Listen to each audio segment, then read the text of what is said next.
sahabat HNI dimanapun Anda berada, khususnya kawan-kawan di HNI Fighter Group dan seluruh sahabat HNI yang hari ini penuh semangat. Saat ini saya sedang berada di Kabupaten Nrekang, Sulawesi Selatan. Kawan-kawan bisa lihat betapa indah view yang ada di Nrekang. Buat teman-teman yang belum pernah ke Nrekang, Anda rugi banget kalau belum pernah ke Nrekang. Coba dan datang di Nrekang, sebuah tempat yang sangat indah, sejuk dan juga penuh dengan keindahan panorama yang menawan.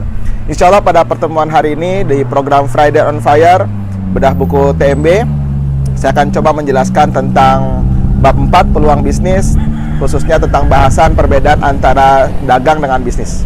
Satu hal yang menarik teman-teman semua, dalam dunia bisnis itu fenomena di masyarakat, banyak orang mengira bahwa dia sedang berbisnis, padahal sebetulnya sedang berdagang.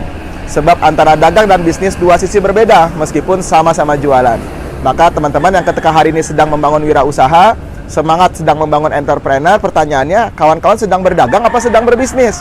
Sebab itu akan sangat berbeda sekali. Efeknya berbeda, impactnya berbeda, effortnya berbeda juga. Konsekuensinya juga sangat berbeda. Nah, teman-teman yang ada di Halal Network Internasional, di HNI, yang kita lakukan di HNI itu adalah berbisnis tentunya. Kalau teman-teman yang pernah membaca buku Cash Flow Quadrant, karya dari Robert T. Kiyosaki, dia akan membahas tentang satu hal yang gamblang, tentang cash flow kuadran atau aliran uang. Nah, ada 4 kuadran di situ. Kalau teman-teman yang sudah buka buku TMB, boleh dibuka dan dibaca bagian buku TMB. Itu saya memasukkan kembali penjelasan tentang Robert T. Kiyosaki tentang cash flow kuadran. Yang pertama adalah employee. Aliran uang paling sedikit atau paling kecil itu ada pada employee, yaitu pada karyawan, pegawai, atau orang yang bekerja pada orang lain. Disitulah letak paling terkecil di mana aliran uang atau di mana kemungkinan teman-teman bisa mendapatkan income yang maksimal. Setelah dari employee, bisa masuk kepada self-employee. Self-employee adalah kuadran yang secara aliran uang sedikit lebih baik daripada employee. Self-employee ini artinya orang yang bekerja dengan tangannya sendiri, atau orang yang bekerja untuk dirinya sendiri dan bekerja sendiri tentunya. Self-employee ini kalau sebagai gambaran di antara mereka adalah para pedagang, ya, para petani, para peternak, para pekebun, nelayan, termasuk juga artis, juga termasuk para profesional seperti dokter di dalamnya. Mereka masuk dalam kategori self-employee. Kategori self-employee ini secara materi keuangan, mereka mendapatkan income kalau mereka bekerja. Tapi bedanya dengan employee, income mereka tidak terbatas. Kenapa? Karena kalau mereka ingin mendapatkan income lebih banyak, tentu mereka harus bekerja lebih keras. Kira-kira begitulah. Kalau saya seorang pedagang, maka kalau saya ingin mendapatkan income lebih banyak, saya akan bekerja lebih keras, buka toko lebih lama. Itu kategorinya self-employee. Apa kelebihannya? Kelebihannya, income-nya tidak perlu ada yang membatasi. Beda sama employee. Kalau employee, penghasilannya dibatasi oleh atasannya. Tapi kalau self-employee, penghasilannya tidak dibatasi oleh siapapun. Dialah yang membatasi mau berapa penghasilan yang ingin dia dapatkan. Kekurangannya apa? Kekurangannya sangat mengandalkan pada faktor fisik. Sepanjang fisiknya masih oke, sepanjang dia masih bisa bekerja, maka dia akan tetap bisa mendapatkan income. Kuadran berikutnya masuk di kategori business owner. Nah, business owner ini yang paling menarik sebetulnya. Business owner berarti kategorinya adalah menjadi seorang pemilik usaha atau pemilik bisnis. Apa kelebihannya? Kelebihannya dia membangun sistem.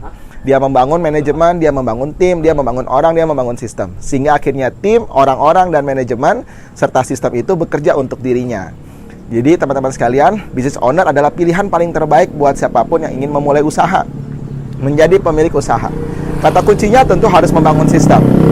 Dan menariknya di HNI, teman-teman sekalian, teman-teman bukanlah seorang self-employee, bukan pedagang gitu, tapi teman-teman masuk dalam kategori business owner, pemilik bisnis. Meskipun gabungnya sangat murah gitu, meskipun gabungnya cuma 10.000, 20.000 atau 30.000 rupiah, teman-teman sudah masuk dalam sebuah business owner. Kenapa? Karena ada sebuah sistem yang bekerja, teman-teman tinggal menjalankan penetrasi pasar dan sistem tersebut mendukung dan mensupport untuk aktivitas bisnis kawan-kawan di HNI. Akhir dari cash flow kuadran adalah investor. Kalau teman-teman terus berkembang, income-nya semakin baik, teman-teman bisa masuk ke kuadran sebagai seorang investor, di mana teman-teman menjadikan uang dan sistem bekerja lebih maksimal buat teman-teman sekalian. Nah, buat kawan-kawan muslim, para entrepreneur muslim, saatnya kawan-kawan harus menjadi pebisnis. Di buku TMB saya menjelaskan perbedaan antara bisnis dengan dagang. Kurang lebih ada 11 perbedaan antara bisnis dengan dagang. Dan pada kesempatan ini, saya coba jelaskan kepada kawan-kawan sekalian tentang apa perbedaannya. Yang pertama, perbedaan antara bisnis dengan dagang atau self-employed dengan business owner. Yang pertama adalah, kalau dagang itu dia bekerja sendiri. Sementara kalau business owner, dia bekerja dengan sistem dan memiliki sistem serta orang-orang yang bekerja untuk dirinya. Nah, ini salah satu kata kunci penting yang tadi saya sudah jelaskan, bahwa yang kita bangun adalah kekuatan sistem dan tim. Sekali lagi, kekuatan sistem dan tim. Perbedaan yang kedua, kalau dagang itu tidak bisa ditinggal, gitu ya. Sangat bergantung pada diri Anda sendiri. Jadi kalau dagang, teman-teman nggak bisa meninggalkan dagangannya, karena kalau dagangannya ditinggal nggak dapat income. Tapi kalau bisnis, sangat bisa ditinggal. Sangat bergantung pada sistem yang telah dibuat dengan baik. Jadi kehebatan dalam konsep bisnis adalah, teman-teman satu waktu, awal-awal mungkin masih megang, tapi berikutnya akhirnya sistemnya sudah berjalan, sistemnya bekerja, teman-teman pergi umroh, pergi haji, atau ngisi kajian, bisnisnya tetap jalan. Kalau bahasa anak saya, kerjanya jalan-jalan, bisnisnya tetap jalan. Itu yang menarik. Perbedaan yang ketiga adalah fokus hanya pada margin atau harga, selisih antara harga jual dengan harga beli, ya, untuk kemudian menjadikan keuntungan. Sementara kalau pada bisnis, fokus tidak hanya pada margin, tapi yang paling penting adalah volume kuantitatif yang kemudian bisa semakin besar dengan pertumbuhan rekrutmen partner-partner baru. Jadi kalau dagang nih teman-teman sekalian, mereka fokusnya pada margin. Saya beri 10.000, jualnya 15.000, untungnya 5.000. Dia fokusnya pada margin. Sementara kalau dalam bisnis, fokusnya bukan hanya pada margin. Mungkin marginnya bisa jadi kecil. Tadinya 10.000, dijualnya jadi 12.000, lebih kecil. Tapi dia fokus pada volume yang besar dengan menguatkan, memperbanyak rekrutmen dari partnership baru, membuka network dengan partnership baru. Nah, ini salah satu kelebihan yang ada pada bisnis. Perbedaan berikutnya, fokus pada penjualan. Sementara kalau pada bisnis, fokus pada pemasaran dan networking. Jadi kalau pada dagang, mereka fokus pada selling, bagaimana menjual. Tapi kalau pada bisnis, dia fokus pada marketing, pemasaran, dan juga networking. Ada perbedaan ya antara sales dengan marketing. Kalau sales, dia hanya fokus pada penjualan pertama. Kalau marketing, fokus pada penjualan, pelayanan, hulu hingga hilir, dan juga networking, membangun komunitas jejaring yang kemudian usaha bisa jadi membesar. Berikutnya teman-teman sekalian, apa perbedaan bisnis dengan dagang?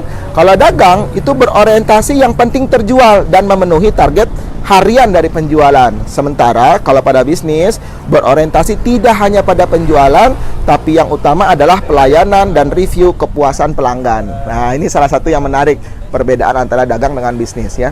Kemudian kalau dagang umumnya hanya memiliki target harian dan tidak memiliki visi besar untuk menjadi bisnis masa depan dan tanpa planning atau strategi apapun. Dagang pada umumnya ya udah, yang penting dagang, ada barang saya jual, ada modal, barang beli jual gitu ya. Kira-kira. Tapi kalau bisnis dia memerlukan target. Tuh, kalau bisnis harus punya target dengan proyeksi visi bisnis masa depan yang besar dengan kejelasan planning, target dan strategi. Maka di sini butuh yang namanya belajar. Jadi kalau dalam bisnis butuh yang namanya belajar. Berikutnya, kalau dagang hampir tidak pernah membuat daftar nama. Nah, untuk yang pernah membeli atau calon pembeli dari produk tersebut. Tapi kalau bisnis itu wajib buat daftar nama. Jadi buat teman-teman di HNI siap sukses dalam bisnis, wajib yang namanya bikin daftar nama. Jangan sampai nggak bikin daftar nama. Berikutnya, kalau dalam dagang hampir tidak membutuhkan mentor. Kalau dagang nggak butuh mentor. Misalkan saya dagang bakso, saya nggak butuh mentor. Yang penting punya bikin bakso, bisa bikin baksonya tinggal dagangin. Tapi kalau saya bisnis bakso, saya butuh yang namanya mentor. Gimana caranya kemudian membuat bisnis makin besar, outletnya makin banyak, rasanya nggak berubah, kualitasnya makin oke ya. Itu perbedaan dagang dengan bisnis. Berikutnya, perbedaan dagang dengan bisnis adalah kalau dagang memiliki income yang sangat tergantung pada usia produktif dan kondisi fisik Anda sendiri. Sementara kalau pada bisnis itu memiliki income yang potensial terus berkembang, kokoh dan membesar melebihi batas usia Anda sendiri. Wow, keren banget kan? Sebab apa? Sebab kita memang pasti bertambah usianya. Usia makin bertambah, tenaga makin menurun. Nah, orang yang cerdas adalah orang yang kemudian mengoptimalkan waktu di usia mudanya, fisiknya optimal, pikirannya dimaksimalkan, dan ketika bertambah usianya, pikirannya jadi lebih maksimal meskipun kondisi fisiknya sudah menurun. Maka di sini pentingnya membangun kekuatan bisnis dan tim, sistem dan timnya. Dan perbedaan dagang dengan bisnis, kalau dagang dia berbatas area wilayah. Area wilayahnya terbatas. Tapi kalau bisnis hampir bisa dikatakan tidak memiliki batasan wilayah, tapi wilayah bisnisnya adalah seluas bumi ini gitu. Kenapa begitu? Karena dia berusaha membuka outlet lain, dia berusaha membuka partnership, dia membuka konsep networking. Jadi teman-teman sekalian yang berbahagia, penuh semangat dimanapun Anda semua berada, pastikan teman-teman berorientasi menjadi pebisnis. Kalau ditanya aktivitas sehari-hari apa? Jawabannya apa? bisnis. Meskipun teman-teman pakai baju PT, baju karyawan, baju guru misalkan, ibu rumah tangga, masih pakai baju rumahan, meskipun ditanya akte sehari-hari apa Bu? Jawabannya bisnis. Ya, pasti orang akan bertanya berikutnya, bisnis apa gitu ya. Maka teman-teman bisa menjelaskan, saya bisnisnya adalah distributor produk-produk kesehatan keluarga berbasis konsep sunnah Nabi. Produknya dipakai sehari-hari gitu ya. Kalau Bapak Ibu mau, Bapak Ibu juga boleh jadi distributornya juga. Bisnis menarik, bisnis yang gampang dikembangkan. Kenapa? Karena teman-teman ini bisnis sendiri tapi tidak sendirian. Semua by system.